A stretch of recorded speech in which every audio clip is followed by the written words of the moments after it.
Let's start the second lecture. In the first lecture we have studied the basic concept of computer, different components, very short video you have already watched. So let's come to the second one. So we were talking about the memory, we were talking about a processor. So in the memory we store what? We store program. So what is a program? Program is a collection of instructions.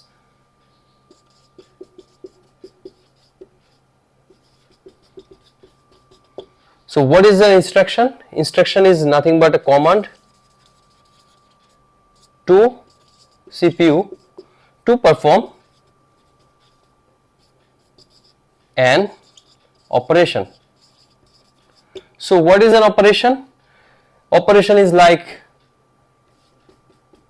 addition, subtraction, multiplication, store information, like that there are. We will come to that. So these are the basic instructions.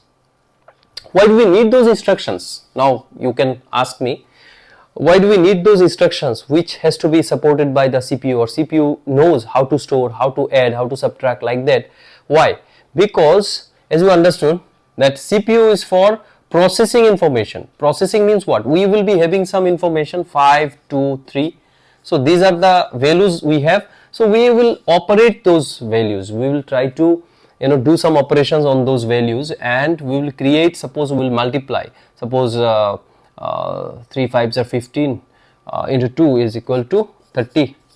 So this 30 value is produced after this calculation. So what is the operation we have performed? Multiplication. So in computer we represent multiplication by this asterisk symbol.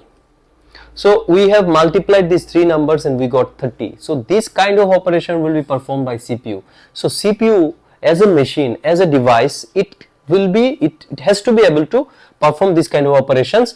Otherwise, what is the value of having a computer? Computer means it can do some computation. Computation means it can perform logical operations, it can perform kind of like arithmetic operations. What is arithmetic operations? Like addition, multiplication, subtraction, division, like kind of that kind of operations. It can do some logical operations, less than, greater than, kind of thing. So this kind of logical thing can be performed by CPU. That's why CPU is such an important component in the computer system. Like in our human body, what is the most important component in our human body? Is the brain, which is performing the logical operation, which is storing information, which is accessing that information, and which is kind of manipulating that information. It is playing as kind of like we can perform some we can do calculations, we can do logic. All these things are we can take decisions. So these are performed by our brain, our CPU. So in the computer we have a brain called CPU which can perform some arithmetic and logic operations. So we can say computer perform arithmetic and logical operations. So these operations will be performed by the processor. So that's why, let's come to this point again. So these are the different instructions supported by a CPU.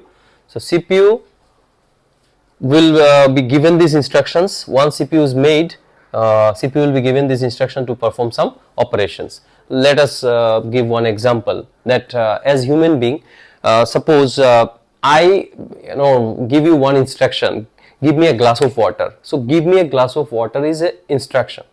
So this is instruction. When it goes to your mind, you can perform that operation. That means how to give one glass of water to somebody, you know it, right? So this method, we call it the instruction, is already defined in your mind, how to perform that operation. Like that we can give instruction to CPU, because CPU is capable of performing those operations. So when we need something to be done by the CPU, if we can make the CPU work, we can make the CPU calculate. So this is our purpose now. What is the purpose of having a computer? Is human will not perform the operations. Human will not perform the operations. Who will perform the operation? This is the computer that will perform the operation. So in this case we have CPU, the brain, we have memory, like we have human being have memory. So electronically it is made that a device called CPU or processor can do some arithmetic and logic operation, which is kind of like a huge development in science and technology or in research. In the area of electronics particularly, they developed this kind of processor. So you can go to the history of computer science or history of computer, you will find how the CPU is developed. So we will come to that later.